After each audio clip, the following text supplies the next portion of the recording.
Hello friends, today we are going to start a new chapter, matrices. In which chapters we will discuss about types of matrix, operation of the matrix, and the inverse of the matrix using the elementary transformations and transpose of a matrix. First of all, we will start the types of matrix.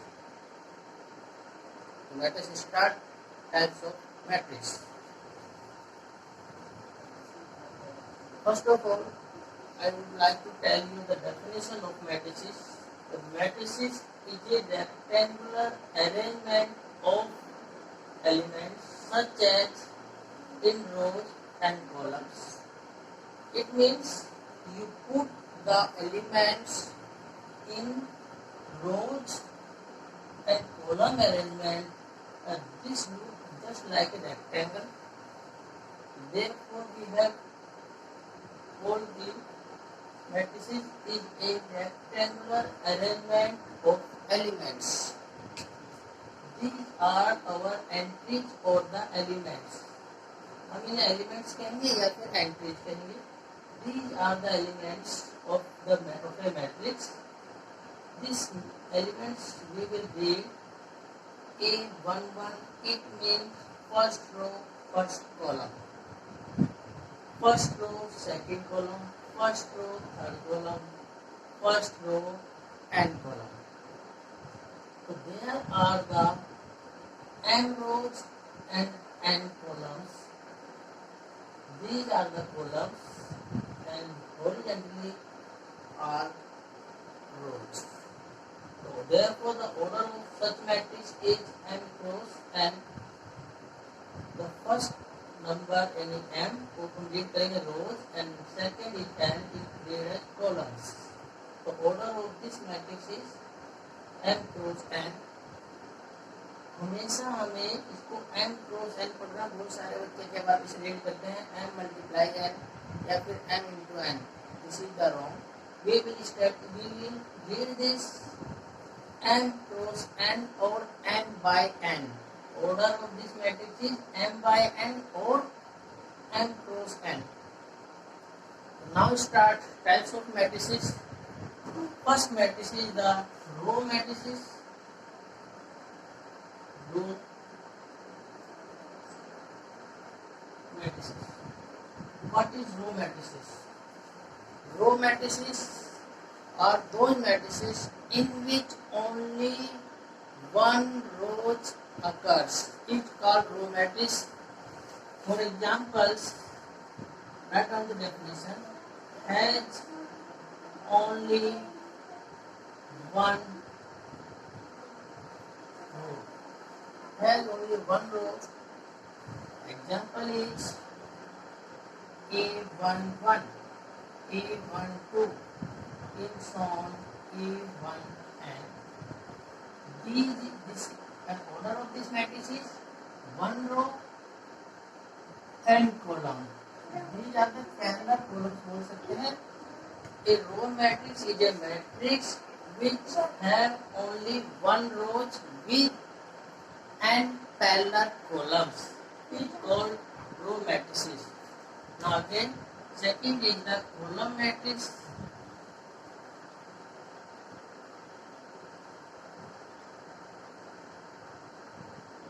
Column matrix similarly has only one column. Example of this is A11, A21, A31, and so on. AM1. And order of this is these are the one column and row is parallel rows. यानी कि m rows हो गए यहाँ पे. Column is one. Therefore order of column matrix always m cross 1. Now third one is row matrices, column matrices, and third one is square matrices.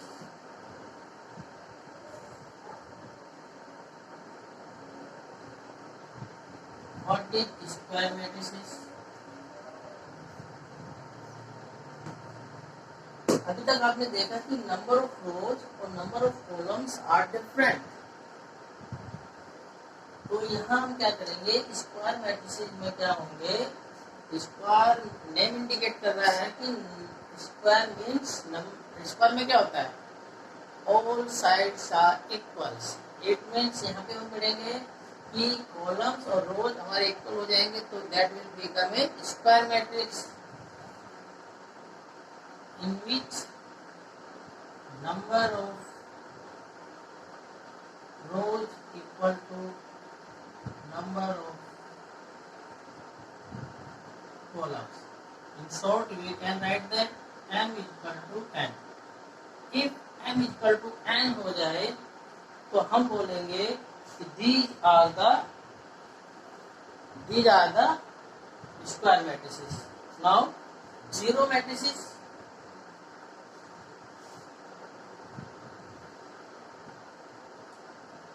Zero matrices, और name indicate कर रहा है कि zero matrix, what is the zero matrices? Zero matrices are those matrices in which all entries और all elements are zero, is called the zero matrices. इसमें सारे element zero zero zero हो, वो सब हमारे क्या होंगे, वो हमारे जीरो मैट्रिसेस होंगे। इसका ऑर्डर कुछ हो सकता है, क्वेश्चन की रिक्वायरमेंट के अकॉर्डिंग आप जीरो मैट्रिसेस को लेंगे। तो these are the zero matrices. Again is the zero matrices को हम नल मैट्रिसेस भी बोलते हैं, तो इसको हम नल मैट्रिसेस भी दिखा सकते हैं, नल मैट्रिसेस। नाउ ये हमारी चार मैट्रिसेस होगी। इसके बाद हमारे पास एक नया कंसेप्ट आ रहा है, हॉरिजॉन्टल मैट्रिसेस और वर्टिकल मैट्रिसेस, जो कि काफी किताबों में जिनको डिफाइन ही नहीं किया गया है।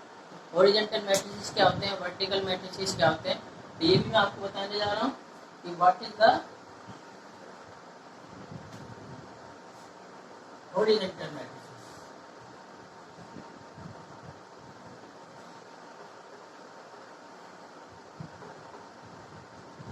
हाँ, fifth is horizontal matrices. Horizontal matrices में क्या है, ये भी एक सिंपल मैट्रिक्स है, पर इसमें क्या है, number of rows is less than the number of columns, is called the horizontal matrices, in which number of rows is less than number of columns. Number of rows is less than number of columns is called horizontal matrices. In short, we can write that m is less than n. Number of rows is less than number of columns. कोई भी matrices आप लिख लीजिए जिसमें number of rose column से कम होगी, वो हमारी हॉरिजॉन्टल मैट्रिसेस होगी।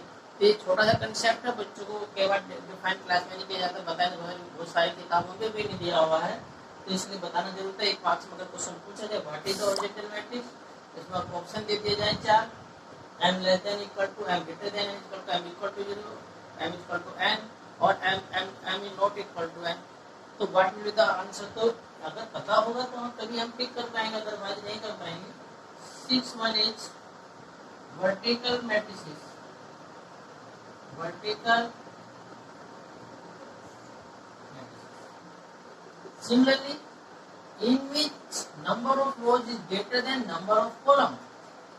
In short, मैं इसे शॉर्ट में लिख देता हूँ, नंबर ऑफ रोज अगर नंबर ऑफ कॉलम से ज्यादा हो जाएंगे, if number of rows is greater than number of column, तो that matrix will become a vertical matrix. एक ऑर्डिनरी मैट्रिक्स होती है, पर इसमें नंबर ऑफ कॉलम और नंबर ऑफ रोज के बेस पे मैट्रिसेस का नाम बदल जाता है। तो देखिए हमने यहाँ देख लिया। अब इसके बाद तो सबसे इम्पोर्टेंट है, जिसमें बच्चों को सबसे ज्यादा डाउट रहता है, उस मैट्रिक्स के बारे में हम आपको बताने जा रहे हैं। डायगोनल मैट्रिक्स 7 का बताने जा रहे हैं। Diagonal matrix, diagonal matrix. Diagonal matrix क्या होती है? डायगोनल नेम इंडिकेट कर रहा है। सबसे पहले हमें ये पता होना चाहिए कि डायगोनल एलिमेंट क्या होते हैं, तभी हम डायगोनल मैट्रिक्स को समझ पाएंगे। तो डायगोनल एलिमेंट बताने जा रहा हूँ आपको। डायगोनल एलिमेंट होते हैं ऐसे एलिमेंट जिसमें रोज और column i equal to j हो जाए। जैसे हमारा है ये these are the A11 are the diagonal elements, A22 ये हमारा डायगोनल एलिमेंट हो गया, A33। तो दिस टाइप के जो एलिमेंट होते हैं वो हमारे डायगोनल एलिमेंट्स होते हैं। तो सबसे पहले हमें डायगोनल एलिमेंट को समझना पड़ेगा, उसके बाद डायगोनल मैट्रिक्स समझ पाएंगे। तो डायगोनल एलिमेंट जो होते हैं हमारे,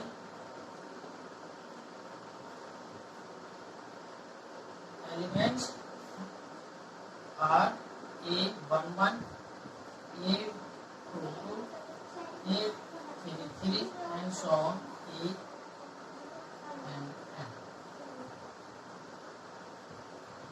तो इस टाइप के जो भी एलिमेंट होंगे इनके i इक्वल टू j होंगे, यानी कि Aij such that i equal to j। इस तरह के जो एलिमेंट होंगे वो हमारे डायगोनल एलिमेंट्स होंगे। तो मैं आपको समझा रहा हूँ उसकी definition. Is a diagonal matrix is a matrix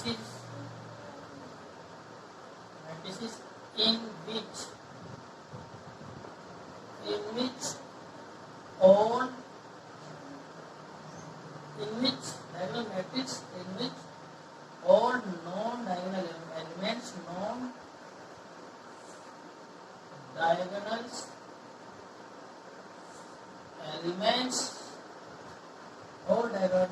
non-diagonal elements are 0। तो ऐसी एक मैट्रिक्स जिसके अंदर डायगोनल एलिमेंट्स को छोड़ करके बाकी सारे एलिमेंट 0 होते हैं उसको हम बोलते हैं डायगोनल मैट्रिक्स। तो diagonal matrix is a matrix in which non diagonal elements are 0 is called the diagonal matrix. और आपको कहेंगे कि डायगोनल एलिमेंट्स कैसे हो सकते हैं? डायगोनल एलिमेंट्स मे बी 0 और मे नॉट बी 0। तो डायगोनल एलिमेंट भी 0 हो सकते हैं, नहीं भी हो सकते हैं। जैसे मैं आपको एग्जाम्पल दूं, एक जैसे मैंने लिखा 2 0 0 0 3 0 0 0 7। तो this is a diagonal matrix. ये हमारी डायगोनल मैट्रिक्स है। तो इसके डायगोनल एलिमेंट को छोड़ करके बाकी सारे एलिमेंट 0 हैं।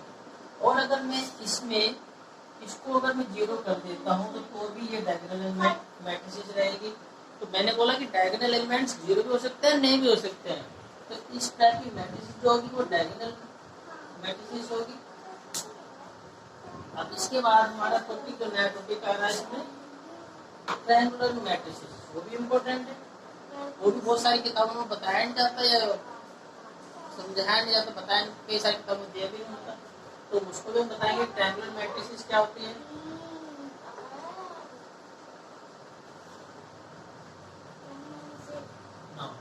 Triangular matrix,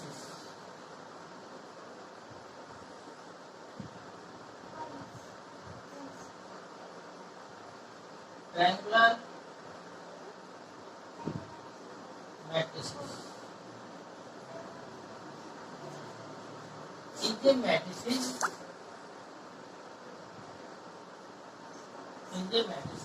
in which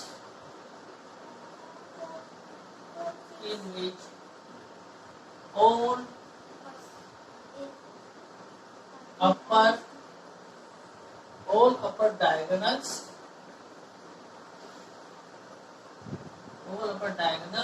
or all lower diagonals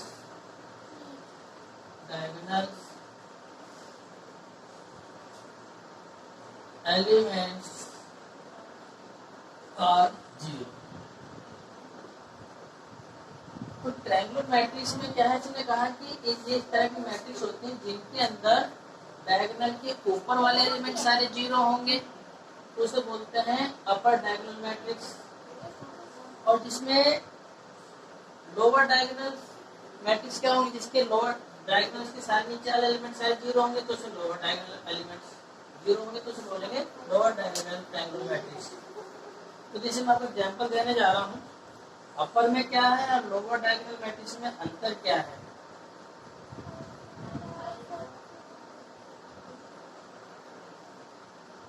अपर में हम बोलेंगे अपर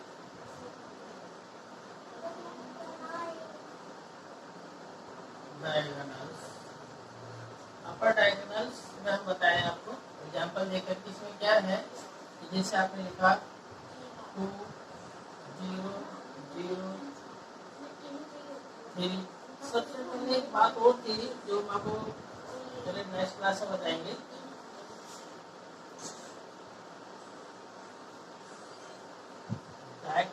हाँ, कई क्लासों में ऐसा रहा है, कई जगह मैंने देखा है कि जैसे डायगोनल मैट्रिक्स को डिस्कस कर जैसे मैंने अभी किया था, तो मैं एक पॉइंट बताना भूल गया जो मैं आपको अभी बता रहा हूँ कि उसके अंदर हमने आपको बताया था कि डायगोनल मैट्रिक्स होने के लिए स्क्वायर मैट्रिक्स होना जरूरी है, तभी हम डायगोनल मैट्रिक्स को पूरी तरह से क्लियरिफाई कर पाएंगे।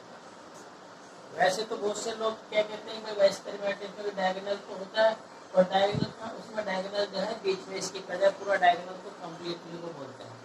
ठीक है, तो डायगोनल मैट्रिक्स वही हो सकती है जो कि एक स्क्वायर मैट्रिक्स होगी। और यहाँ हम कह रहे हैं कि ट्रायंगुलर मैट्रिक्स क्या है, वो भी डायगोनल मैट्रिक्स होती है। तो इसमें क्या है अपर डायगोनल मैट्रिक्स में, इसमें हम एग्जांपल दे रहे 0 3 0 5 0 0 4। ये एक डायगोनल मैट्रिक्स है। मैं इसमें दिखाना चाह रहा हूँ कि अपर डायगोनल मैट्रिक्स में क्या होता है कि अपर डायगोनल मैट्रिक्स ये एलिमेंट इसके सारे डायगोनल में रहिएगा, ये मेरा डायगोनल है। तो इस डायगोनल में क्या होगा, अगर मैं अपर की बात करूँगा तो इसमें लोअर के सारे एलिमेंट नॉन जीरो होंगे, इसमें सारे एलिमेंट जीरो होंगे और यहाँ पे ये जो एलिमेंट होंगे इनकी वैल्यू आप नॉन जीरो या कुछ भी हो सकती है। इसे अपर डायगोनल एलिमेंट्स बोलेंगे, अपर डायगोनल ट्रायंगुलर मैट्रिक्स बोलेंगे। और अगर लोअर की बात करें तो लोअर में ये सारे नॉन जीरो होंगे, यहाँ पे सब जीरो हो जाएंगे। ये आपका लोअर ट्रायंगुलर मैट्रिक्स हो गया, जिसकी हम बात कर रहे हैं कि लोअर ट्रायंगुलर मैट्रिक्स में कहाँ से मतलब किस तरह से बात बनेगी। अपर में तो नीचे वाले सारे जीरो जाते हैं, लोअर में सारे, क्योंकि ट्रायंगल बनता है इसमें से ट्रायंगुलर मैट्रिक्स बोली जाती है। दिस इज द लोअर, ये लोअर का एग्जांपल है, lower diagonal triangular matrix.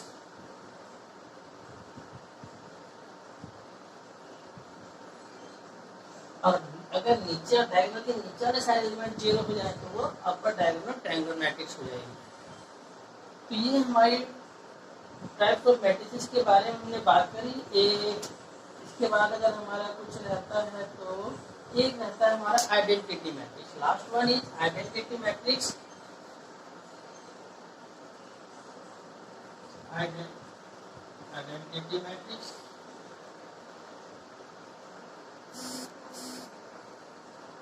Identity matrix भी एक डायगोनल मैट्रिक्स ही होती है, क्योंकि हमें पता है कि वो हमेशा इस तरह की होती है 1 0 0 0 1 0 0 0 1। This is the 3x3 matrix, ये स्क्वायर मैट्रिक्स। आइडेंटिटी मैट्रिक्स एक डायगोनल मैट्रिक्स है और डायगोनल मैट्रिक्स एक स्क्वायर मैट्रिक्स होना जरूरी है, इसलिए आइडेंटिटी मैट्रिक्स एक स्क्वायर मैट्रिक्स होना जरूरी है। और आइडेंटिटी मैट्रिक्स इसको इसलिए बोला जाता है क्योंकि इसके डायगोनल एलिमेंट सारे 1 1 1 होते हैं। इस मैट्रिक्स को अगर हम किसी के साथ ऐड करें तो उसके सारे एलिमेंट्स वापस से वही आएंगे, उसे हम आइडेंटिटी मैट्रिक्स बोलते हैं। तो यहाँ हमारे टाइप्स ऑफ मैट्रिक्स का टॉपिक खत्म होता है। नेक्स्ट वीडियो में मैं आपसे इसके मैट्रिक्स के ऑपरेशन बताऊंगा, मल्टीप्लिकेशन, एडिशन, सब्ट्रैक्शन, ये सब बताऊंगा। और उसके अलावा जो मुझे मैट्रिक्स के अंदर बताना है एक टॉपिक जिस पे मैं और मल्टीप्लिकेशन में आपको काफ़ी इजी तरीके से बताने वाला हूँ। और वो चीज़ जो बच्चा इस चैप्टर में